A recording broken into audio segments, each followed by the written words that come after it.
Hello, everybody, and welcome back to another episode of Ears to the East. Hello, how are you?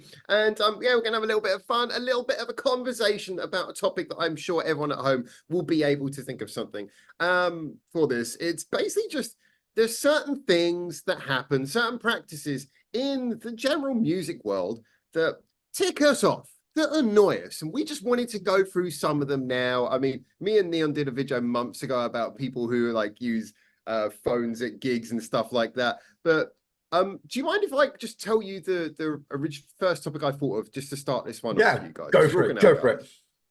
All right, so the thing that got me thinking was the new Scandal album, Luminous, is coming out, and I am properly excited about this, as I'm sure a lot of people are. Scandal, obviously, legendary status band. Luminous is going to be like the first album coming back after the whole Mirror thing, and when they did Mirror, that was a real sidestep. So everyone's excited about this. They released 2 singles from this relatively short album.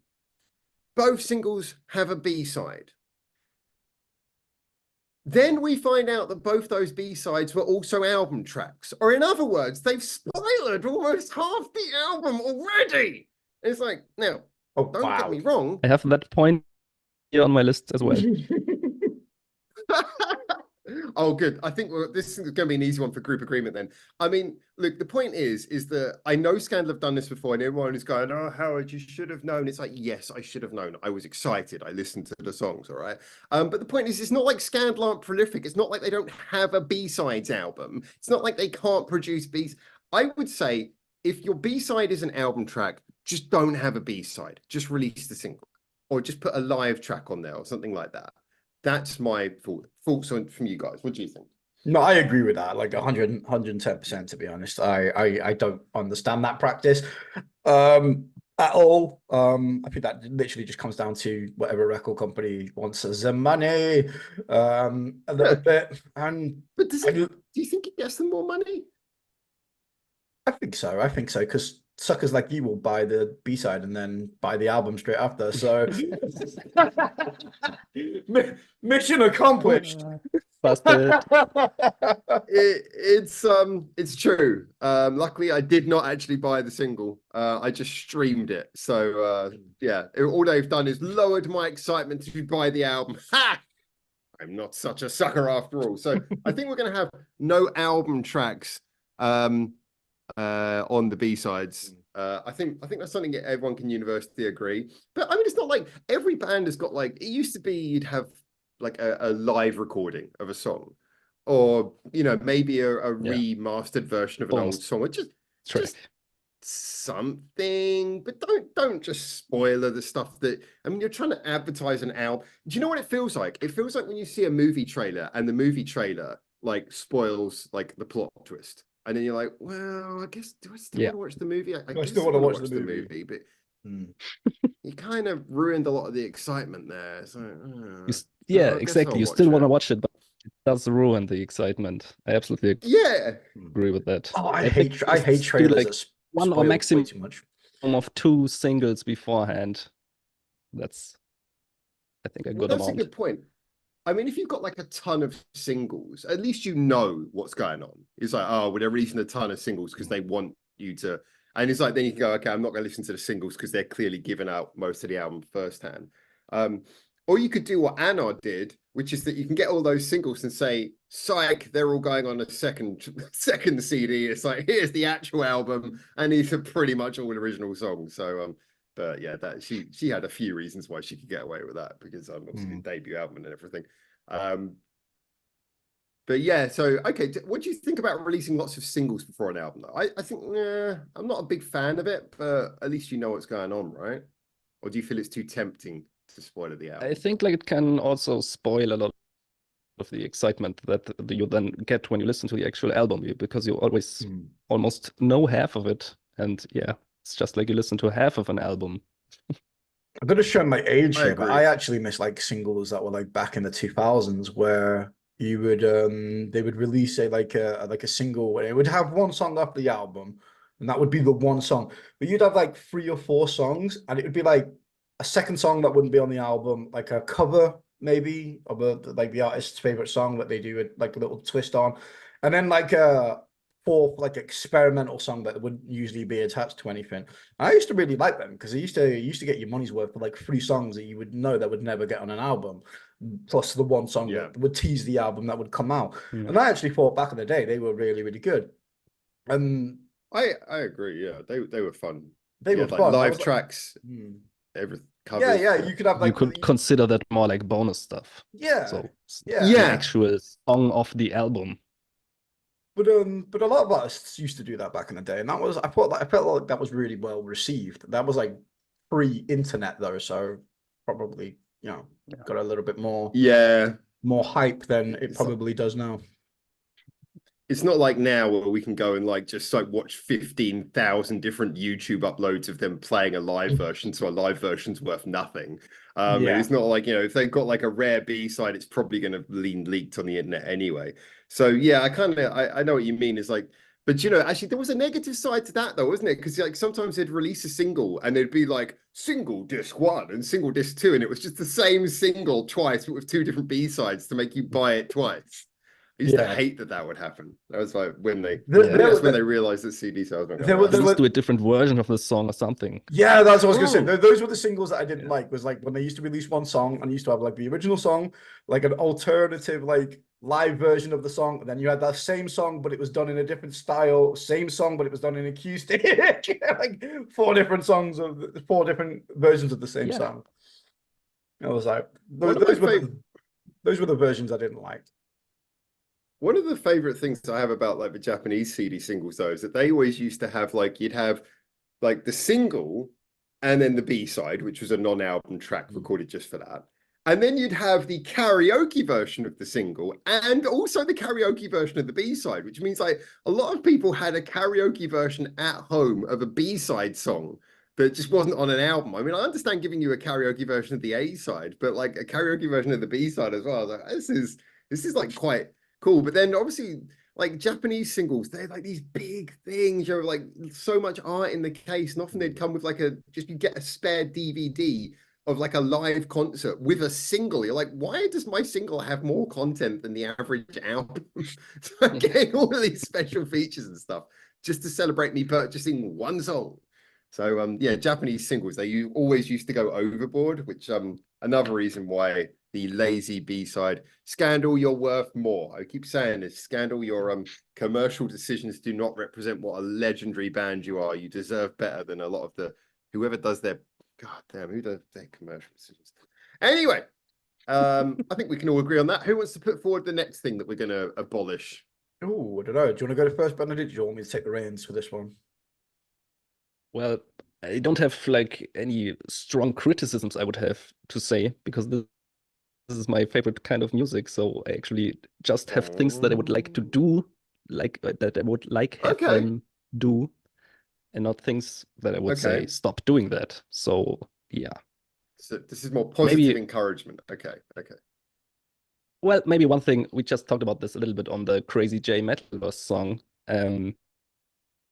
Please let idol groups and idols do their idol thing and not just like leave them on the stage hanging and like be a part of the idol group but not really do anything, because that's really a thing. What? Hold up, what are we talking about here? A lot of people find discouraging. Oh, do you mean like the Metalverse thing? Sorry, I'm not quite sure what you're referring to here. So are we talking about...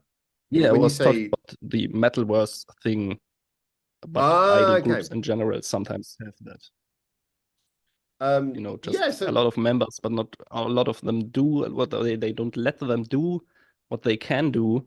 Like sometimes not even let them sing, or I would say even let them play some instruments, even though they're not. I kind of get put off by that. But I'm not gonna lie. Like as soon as I hear like a song, and if I really like it, I'm like, oh, this is good. But as soon as I found out they got like 20 members, that really kills my enthusiasm for that particular idol group. I feel like that's way too much. So some bands can do it well, but I think where you've got to be a hero. Oh, I think we got sorry, didn't catch that delay. Yeah, I was going to say, I think when you got members in a group, they've all got to feel like they're there to add something to the song. I mean, obviously, you know, for commercial reasons, they're all there to be their own little personality in the group. But like after you've got a I certain also number, think that takes away exactly that if it's too many people, because you have like 20 people and you know it's just too much. I won't remember all their names, and then I'm just like, okay, let's maybe choose another group that has less members instead. But I agree, totally agree. I really think it can take away from the connection to the actual members, and that's why I also wanted to say let them play some instruments, even though maybe they're not crazy good at them. But it would even enhance the connection I would have to that certain member that is adding some instruments, for example. You know what I mean? I totally know what you mean. I mean, the funny thing is when we discussed this before, because obviously I don't want to go too much into Metalverse thing again, because I know we've talked about this a few times, but I said that about the Metalverse thing as like, okay, so why just make it a solo project? And like so many people were like, oh, but the dance is a valuable part of it. And so I think a lot of people were perhaps are referring to the dance in the same way you'd refer to giving them an instrument. And I do understand there might not but be I think it was more about them actually having backing vocals in the track, but not singing them live. That was more the issue, you know. That was my objection, but there was a lot of people who were like, well, yeah, but it's okay because they're dancing. I'm like, yeah, but just dancing is like, you know, that's not actually, especially when you've got backing vocals there that someone could be singing. But yeah, exactly. so I think probably the problem with a lot of this is getting dangerously close to a Moa debate. All right, let's steer this back around. So yeah, with the idol groups, obviously, ever since like the AKB sort of thing, and a lot of those bigger idol groups, they're that whole phase, I think, is starting to come to not to an end, but we're over the hump in that phase. And you know, since a lot of those AKB style groups certainly made it a mainstream thing, it's just the fact there's so many members in a group that you're thinking, I mean, legitimately, you can ask, how often is every member of this group actually together? And then you find out it's virtually never, that they have the entire group in one room. And then you're like, well, why not? Oh, it's because they got regional subgroups. And then you're like, so what you're basically saying is this isn't a group. This is more like a record company of its own. Yeah. And they have individual versions who are all allowed to play the exact same songs in different regions. Is that what I understand the commercial reason and the success, but I just it just doesn't, like you said, Benedict, I don't feel I can't like invest in the songs and the girls when there's just so many of them. It's like, are you really the group? Is they really the group? Are you on the recording? It just becomes a mess. So yeah, I'm not a big fan of that. Who are you again? Yeah. It's like you can't be a really big fan of a group when you can meet one of the members and go, are you in that group who I'm a big fan of? So no more members in a group than needed. I like that. I like that. I like to see what people say in the chat as well. This is another reason why, obviously, groups like, I'm a big fan of groups like Bish, where every single member brought something unique vocally, whether you liked them or not. They were all different, brought something. Wasta, they were 5 members. They went down to 4. And they all bring something unique to it. You know, those groups, I like it. Everyone brings something to it. You know what it is. And sometimes when something ends, let it end. They don't have to graduate and be replaced. You can just say, that was good. It's done. Let's move on to the next thing. All right. I'm just hanging up the board somewhere where I can get to it. Yeah. Never stop. I do get the idea of the graduation. Someone explained it beautifully on my Discord, which is the idea that a idol group is almost like a training camp, and all the idols are nearly perfect, and they're training to the point where they're perfect, and then they flourish through graduation and become a local regional news reader. It's like it doesn't really. I get the commercial reason. That just, again, as a fan of music and a fan of seeing people perform and sing. Yeah, it's not my thing. So do we all agree with Benedict on that one? Is that one going? Yeah, I can give my support behind that one. All right, it's time for any more comments on that, or are we going to get Neon in? Go on, Neon. All right, so my holding off. Yeah, my pet hair, it's a pretty small one, honestly, to be fair, but I feel like we've seen less of it these days. Again, thanks to the internet, it's become less of a thing. Although Japanese artists are very, very sneaky about it, and I'm going to get to that as well. But I'd like to see. Okay. I'd like to see region locked songs just absolutely just get rid of. I fucking hate it. I hate that. I hate it when a band releases an album and North America have got this exclusive song, Europe's got this exclusive song, Japan's got this exclusive song, but you have to buy 3 versions of the same fucking album if you want every song. I detest that. That is something that was so prominent back in probably the early 2000s, probably even through the 2010s as well. We see it less now. I feel like the internet has helped. YouTube's helped. Like if you want to go and see that exclusive song, you just go onto YouTube and all that these days. So it's become less of a thing. I feel like it's just. Can I just? You cannot buy the stuff here anyway. You have to import it from Japan.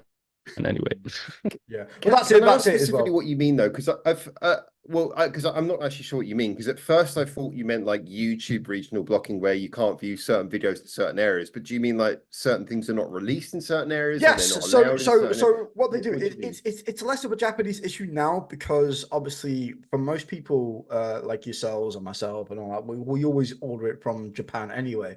So it always comes imported from Japan. So we get that. Fuck you. That was the biggest flex right there. But it's always imported from Japan anyway, so you always usually get the added like Blu-ray or the exclusive songs or whatever. But for most artists, again, more prominent through the 2000s, they used to release like an album. But if you got like an album that was like in North America, it used to have like an extra song on like the North American version of the album, or then it used to be like in Europe and it used to be like a different song, or maybe that extra song wasn't like on Metal Galaxy there was BMC.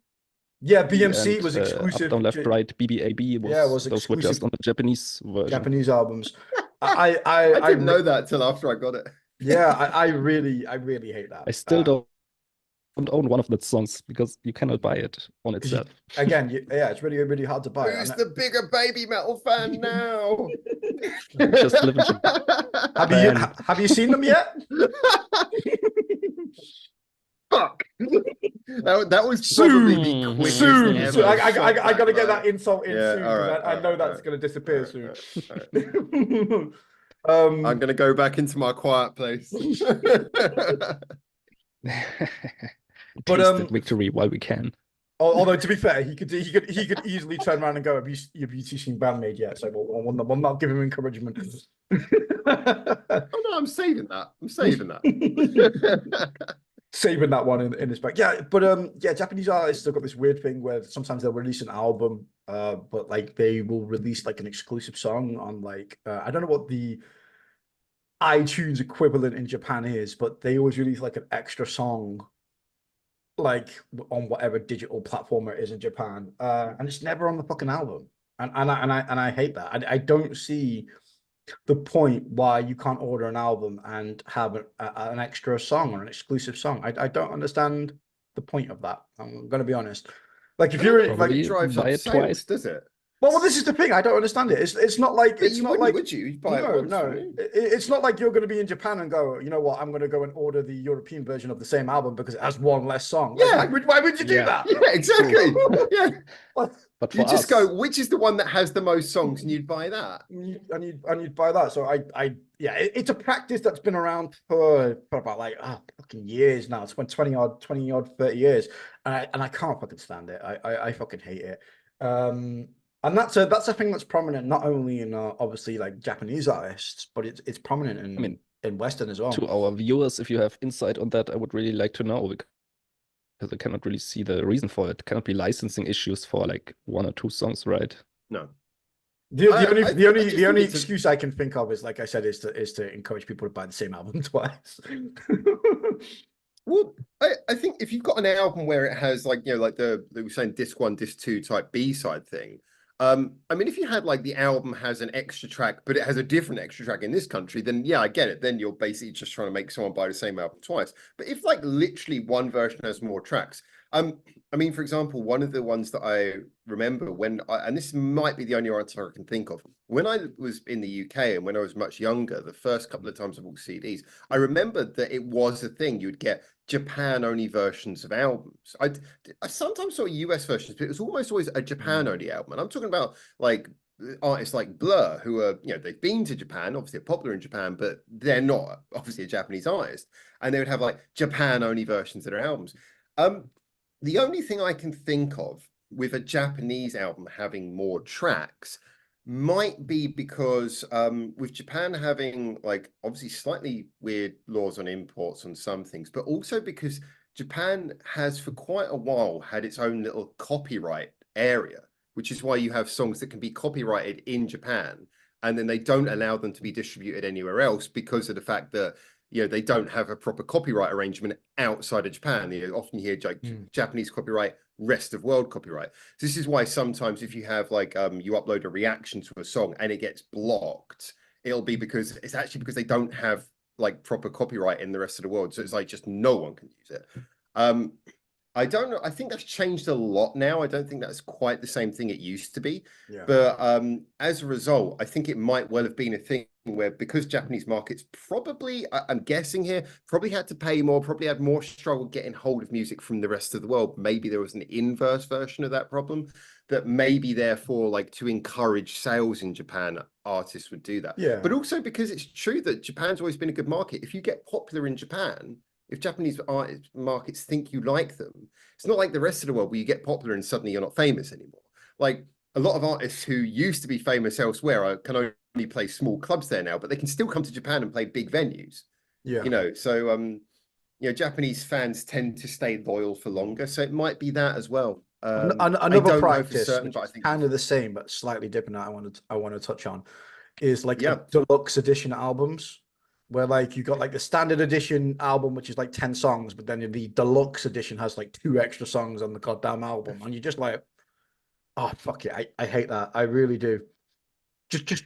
But I mean, then you can just buy the deluxe edition and ignore the other edition.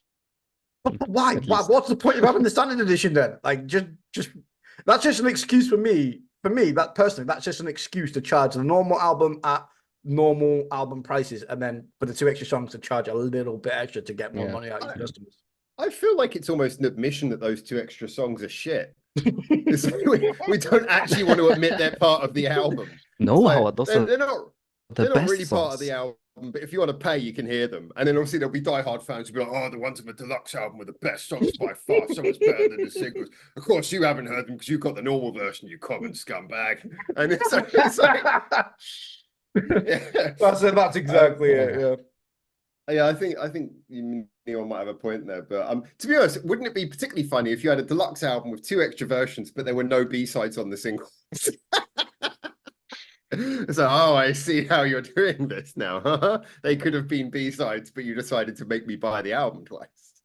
But yeah, once again, with Benedict, just go buy the one which has all the tracks and then rue the higher price. Yeah, I agree with that. I think that's a good one. Anything else you want to add to that one? No, I think that's it. I finished it. I'll let you two get some more in before. I got another point, but if anybody can't think of anything, but I've got one I'd like to add. Yeah, go on. Because of course I never shut up. Yeah, go ahead. I want to stop bands having names that are not possible to pronounce. It's like yes, please. Coolio Terror.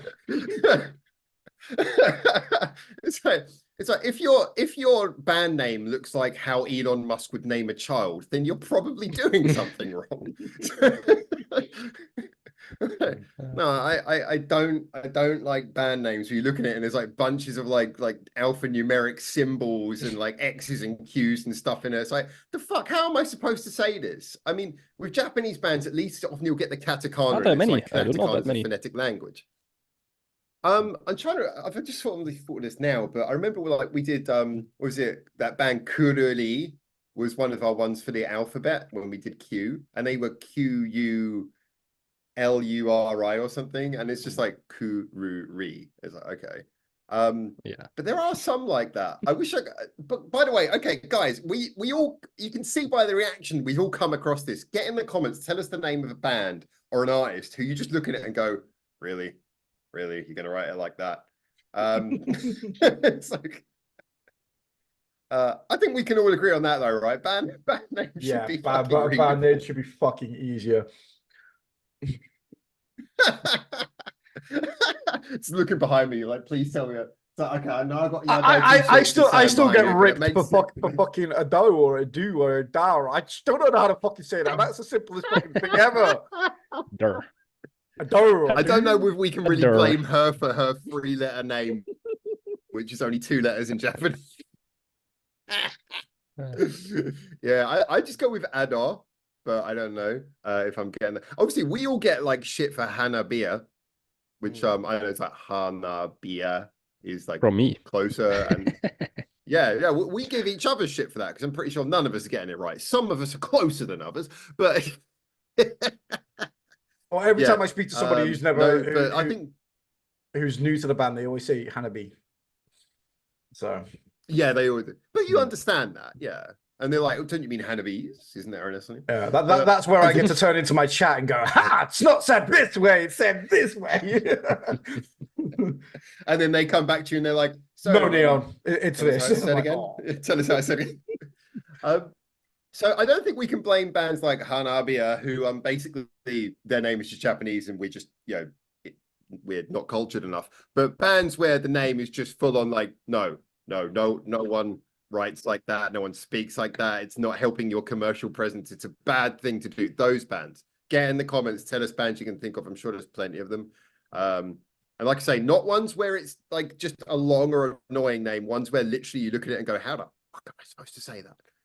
All right, so Neon, you said you got one more. Yeah, okay, so this is one I don't have any personal experience with this one, by the way.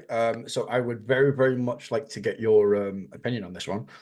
But this is just from what I've been told from like people in Discord and stuff like that go to like shows in Japan and stuff. And a lot of people have told me when they order their tickets, how can I say this in the nicest way possible without offending everybody? But when they good luck, yeah. When they order their tickets and stuff like that, I want to say the people that are the foreigners that are situated in Japan kind of all get given the same, like if you go to see a band at a stadium, stuff like that, all kind of get situated the same seats that tend to be all the way at the back of the stadium. It's like, you mean like they herd the foreigners into a pen, is what you're saying? Like cattle prods. Get in there, weirdo. Watch from a distance. They're in the venue, but not really in the venue.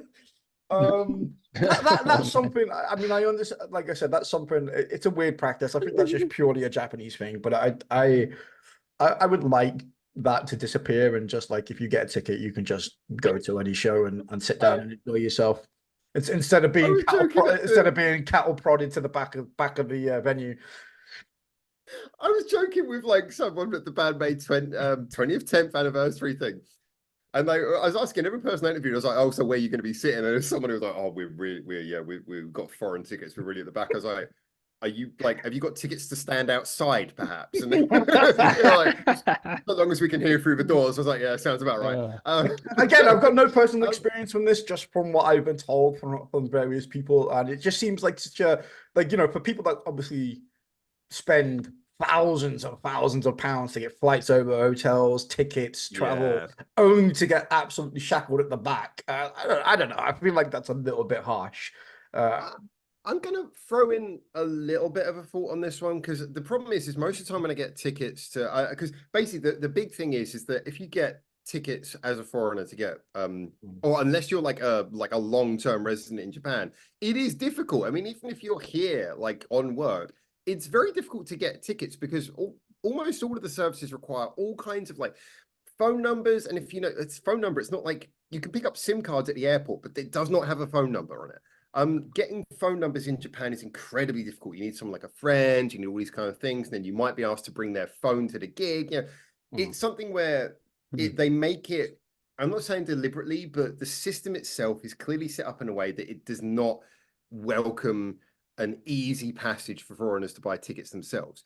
Now, I've never been in one of these situations where you get shooed into one of these pens, but I know a lot of people have told me about it, so it's definitely true. And it's always in the bigger venues. It's not in live houses. It's in the big things like, if it's an arena or a stadium. So, and I don't do many of those gigs, in all fairness. So the thing is that my guess would be that a lot of these people are using, there's some really cool websites. Obviously, they charge a markup. It's like services where basically they're like, okay, you tell us what you want, you pay us, we'll buy you the ticket. And they're obviously situated in Japan and they act as a middleman. So my idea is that they probably buy tickets en masse, and probably to get them at a decent price, they're probably buying a load of tickets in one area. So I don't know. I would like to know. I don't imagine it's like they're actually in a pen as much as I joke that. I think they're just all situated in an area, which is probably an area where the ticket services have en masse managed to purchase a large number of tickets, and they're probably, for the sake of managing to make a profit, not the most expensive tickets.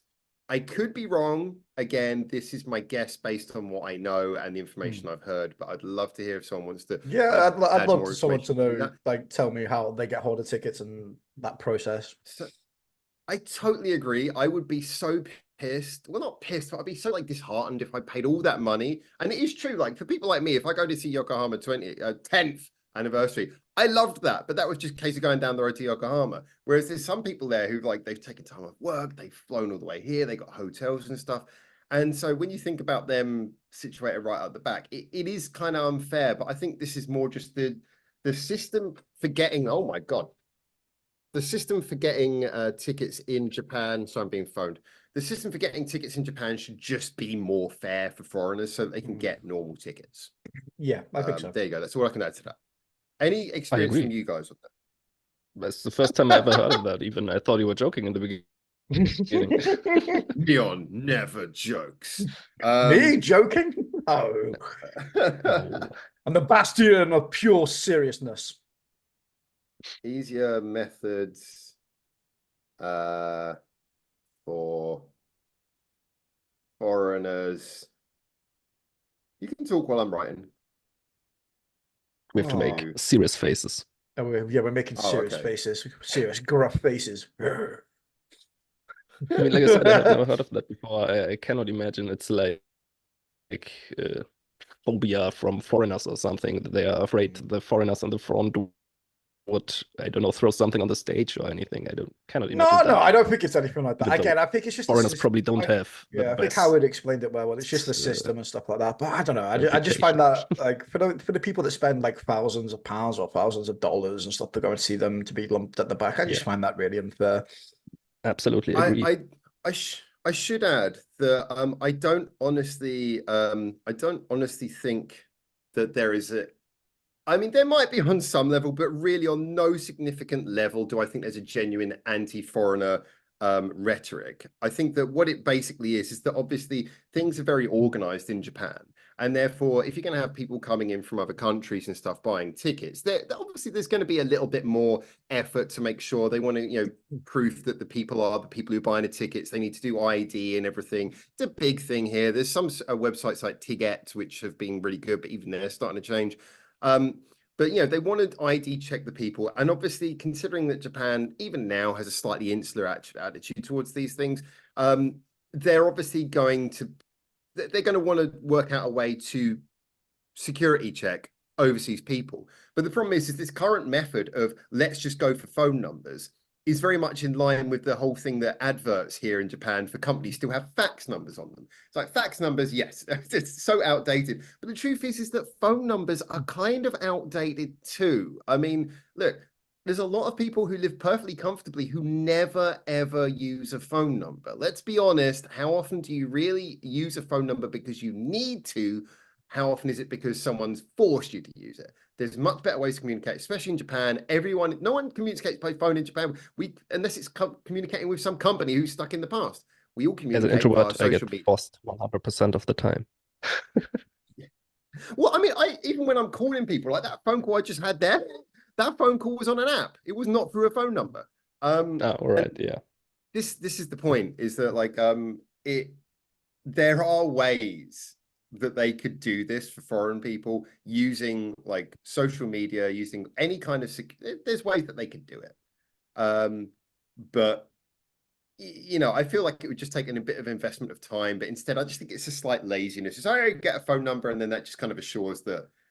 Yeah. So anyway, I don't particularly like that. I agree with Neil, and I think it's a very bad practice that's happened. So hopefully that will be improved in the future. Yeah, my last pet hate as well before we just to squeeze it in is I hate it. I hate the fact that like all the albums and stuff now that get released don't have golf related merchandise.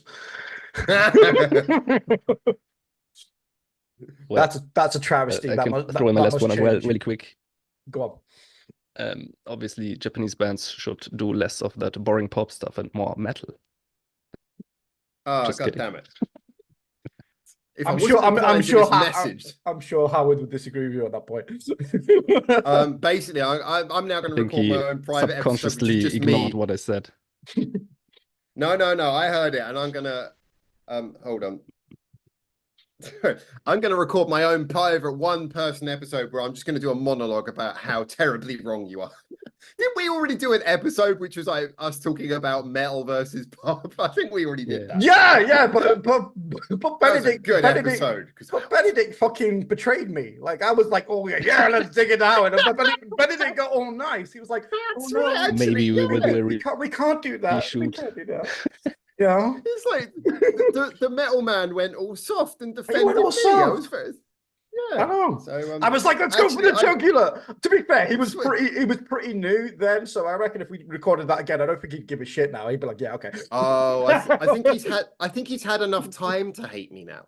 Like he was getting through that part, and now he's no hesitation. No hesitation. Round 3 coming up. I'm up for that. Versus.